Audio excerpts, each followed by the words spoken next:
I need you to picture this with me. Imagine a chef that doesn't know what quantity of salt is enough for a pot of soup. Will you call such a person a chef? You will ask, how do you even qualify to be called a chef, right?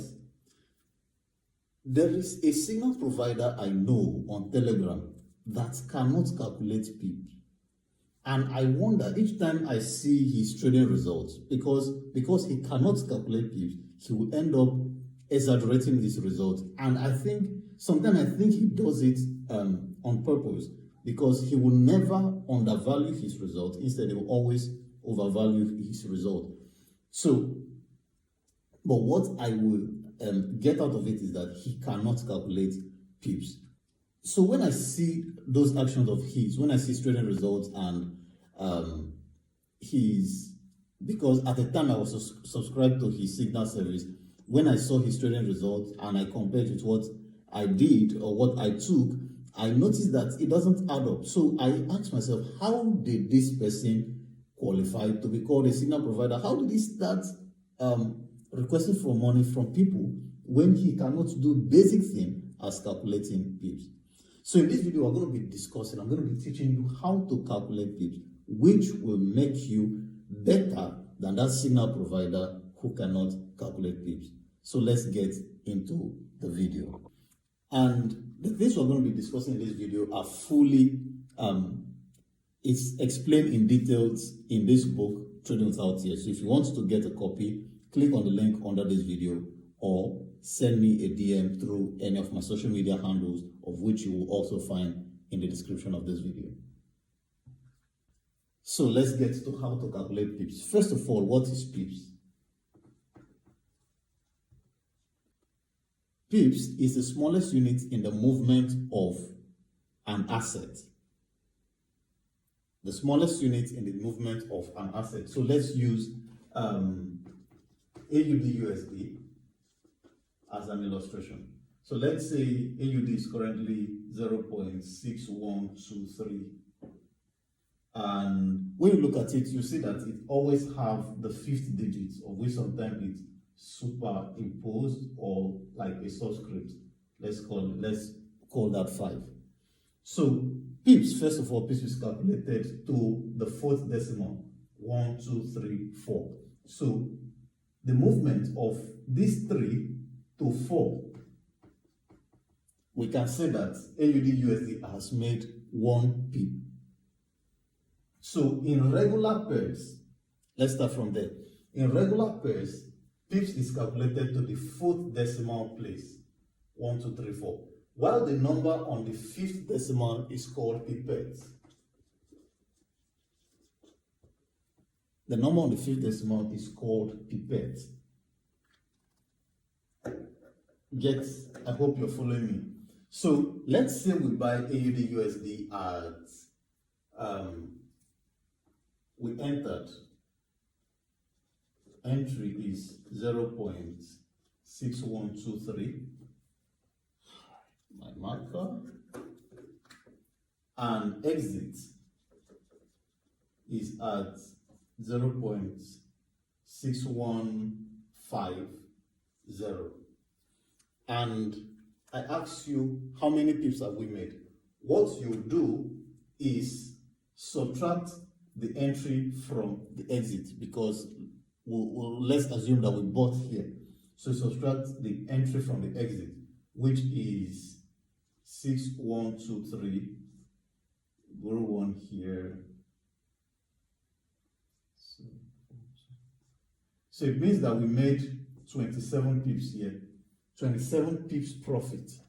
That is what we made here, because we entered at 0.6123 and we exited at 0.6150. It means we made 27 pips profit here. And this is for regular pairs. Now, if you have been trading, or if you just open your trading app, you see that JPY pairs is not to 4 decimal place. So let's get to JPY pairs. Like AUDJPY. AUDJPY is currently, I guess, 114.123. You see that AUDJPY is not to 4 decimal places, instead it's to 2 decimal places, and the third number is the pipette. Remember what we said, pipette is an insignificant fraction of the pip. You don't include it in the calculation, so you stop at the second one. So if we enter at, let's call this entry 114.12 and exit at 114. Let's say 50. So how many pips have we made? We'll subtract entry from exit. We're still assuming that we buy in this situation. That will be 48. So we've made 38. We've made 38 pips profit. You get that? So you subtract 12 from 50. That gives you 38. That is the number of pips we've made here. I hope this is clear. You could choose to watch this video over again. I'll go over it again. I said in regular pairs, pip is calculated to the 4th decimal place. In JPY pairs, pip is calculated to the 2nd decimal place. Now, this one is the part that used to get people more confused. How to calculate pips in gold.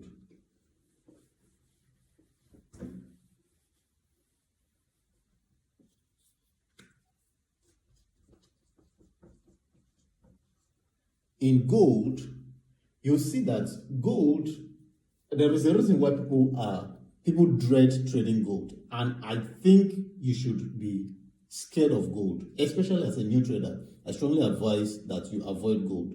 That's not a joke. So this is how to calculate pips in gold. So let's pick a random value for gold. 4612. Pardon my marker. There's a 4612.34. Let's pick that number. Now, pips is calculated from the first number after the decimal. That's the first decimal place. That's where pip is calculated. So the moment, and this is the pipette, that's the 4. That is the insignificant fraction. So the moment the market moves from 4612.3 to 4612.4, that is 1 pip. Are we together? Then the moment it moves from 4612 to 4613, it has made 10 pips. You understand? Because by the time 3 will get to that, I say it has made 10 pips, ignoring, this is when I'm ignoring the decimal. Or if we are to consider the decimal, it is 4613.34. It has made 10 pips. That's what it means. So after the decimal, each movement is in 10 pips. And if it moves from 4613.34 to 46, this was our beginning figure, 4612.34, and it moves to 4622.34. It has made 100 pips. Do you understand? So gold moves that much. The slightest move on the chart has made a lot of money, and vice versa. You know what is the other part? The slightest move on the chart can also cost you a lot of money. So gold is not a currency pair to trade if you don't have substantial capital. And when you have substantial capital, you can take minimal risk. And if you're not experienced with the market. So, like I said, how can you be trading when you don't understand how to calculate pips? That also applies to trading. How can you be trading gold when you cannot calculate pips in gold? You see that in some trades in gold, you could be risking up to 300 pips. Depending on the time in the market, there were times that you see, I don't want to go to details. If you're not careful, you could be risking up to 500 pips in a single trade. And if you were unable to calculate it, then you're the one to bear the brunt. So it is necessary that you're able to calculate pips before taking a trade. And I believe that from this video, you must have learned how to calculate pips properly, and you can apply that to your trading. See you in the next video.